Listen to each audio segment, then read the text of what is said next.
Hey guys, what is up and welcome back to the channel. So in today's video, as usual, we are going to be taking a look at the very latest release from Cemu team. This time they have just released their latest version of the emulator, version 1.17.0. Now, funnily enough, this was meant to come out last Friday, but due to some unforeseen circumstances and the fact that the changes in this release are pretty substantial for the emulator itself, and because they didn't want to release a completely broken version, they took an extra week, hence its release this Friday instead of last. If you're a Cemu patron, you can download this and use it right now. If you don't support them on their Patreon, it will be released for everyone in the public for free on the 24th of January. So that's next or the coming Friday. Now, before we get started taking a look at all of these changes, all the gameplay footage you're going to be watching in this video is actually me utilizing Reshade with the new Vulcan backend for Cemu emulator. Now, the reason I'm using Reshade is because with Vulcan it basically has no performance impact, or at least a very small performance impact if you're using some basic effects. In this video I'm using the path tracing global illumination, I'm also using the clarity presets, and if anyone out there would like me to make a Reshade guide showing you how to upgrade your visuals in games like Breath of the Wild, Splatoon, Mario Kart 8 and any of the other games I show in this video, please do let me know down below in the comment section, and if that's something you want me to do, I'll do it absolutely no problem. In fact, myself and Surfrost, the maintainer of Cemu's text guide on their wiki, have been looking at the best ways to utilize Cemu with Reshade.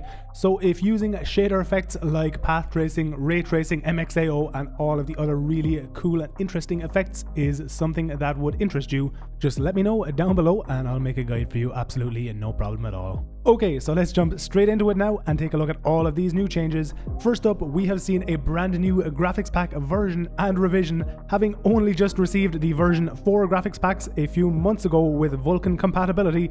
I thought it was pretty strange to get a new version 5 graphics pack, but these ones are pretty cool, so I can totally see why they needed to make a brand new revision version. Now, at the time of making this video, the only V5 graphics pack we have is an experimental FPS++ version.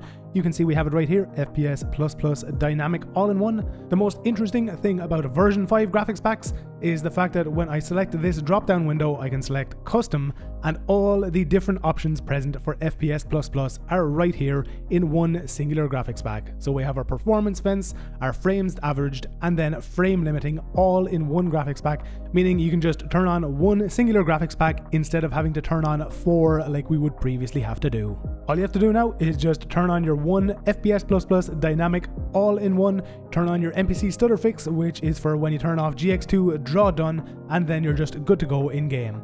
This functionality is going to be ported over to other graphics packs, so resolution, shadow resolution and anti-aliasing are all going to be in one pack. I cannot wait for these to get upgraded, and as soon as they are, I'm going to be making a brand new guide showing you the full functionality of all of these graphics packs, including all of the best settings for the latest version. Now, if V5 graphics packs wasn't enough of an upgrade for this new release, this next upgrade is absolutely sick and is going to help with so many debugging problems within the emulator. Cemu now has native support for game patching built into the emulator itself. Previous to this, you were required to download and install Cemu Hook to use graphics packs like FPS++, Clarity and tons of others, and while you are still going to need Cemu Hook for things like Motion Source and also Core Affinity, this is certainly going to remove some of the headaches with utilization of games and graphics packs on the emulator. Now, Cemu Hook is still going to be supported if you wish to use it for game patching. In fact, if you have Cemu Hook installed in the event that you're using the Core Affinity features or using it for a Motion Source, it will be used instead of Cemu's native implementation, though I would imagine in future they're going to be moving away from this completely, so that hopefully one day all you need to run Cemu is Cemu itself. Now, as well as these new graphics packs and new game patching changes, we've also seen a ton of stability changes for the emulator and also to the Vulcan API, so in the interest of keeping this video as short as possible, let's go over all of those changes quickly now. First up, we're going to go over the general changes. They have fixed a crash if the metadata information of a game was missing. When a user installs Cemu for the very first time, the emulator will now prompt them to download graphics packs if they haven't already done so. We have 3 new games list fixes. They fixed the custom game titles resetting when switching display modes. They fixed an exception that could occur when installing updates or DLCs while having the icon mode active, and said icon mode now also makes use of the custom titles you may have applied to any of your games. Next up, we have a really cool change for power users. You can now drag and drop game files and NFC files for things like amiibos into the Cemu window, and if it's a game file, it's going to launch your game, and if it's an NFC file or amiibo file, it's going to scan it for use in any of your games. And finally, for these general changes, they have updated the automatic updater so it can now handle any events where you have renamed your Cemu exe to a different or a custom name. For example, if you were using Cemu 1.16.0 and you had renamed your exe to Cemu 1.16.1 instead of Cemu.exe, the emulator is now going to be able to detect this name and correctly update the emulator to its latest version. Whew. Okay, we're almost done. The last thing we need to look over is the Vulcan changes in 1.17.0. First up, they have fixed a softlock that occurred when failing to compile a shader into the shader cache. They have fixed a bug where textures larger than 128 megabytes would cause a crash. This could especially happen with high-resolution shadow graphics packs in games like Mario Kart 8, Splatoon, and Breath of the Wild. If VRAM is full and the device supports it, fallback to system RAM for texture memory allocation is now supported, and on top of this, they have given us some general robustness improvements and stability improvements into the memory allocator in the emulator itself. We're almost done. There's just one final change. This one applies to the input section of the emulator. Due to issues, we are told, with bad drivers in libUSB, this is needed for GameCube controller support.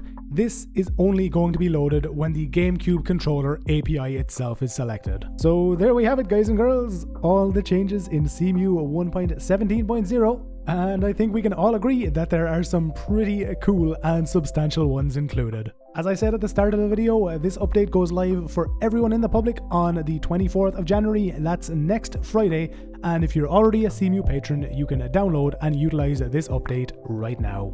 As always, once we get access to these new graphics pack versions and all of these new types of patching to games, I will be making my brand new Cemu setup guide to show you guys all of the most optimal settings for the best possible usage and performance in the emulator. For now, that's going to be the end of this video. Again, I want to give a big thank you to all of the patrons I listed at the start of the video. You guys are all awesome, and it truly is appreciated by me for the support you guys have given me over the past few years. If any of you guys want to help with the day-to-day running of BSOD Gaming, please consider heading to the Patreon link down below and pledging or donating. For now, that's going to be it for this video. Again, guys, thank you all very much for watching. If you enjoyed this video, remember to hit the like button down below.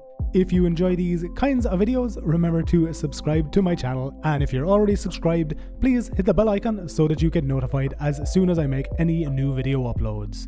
Once again, guys, thank you all very much for watching. Have a great day, and I will see you all in the next one.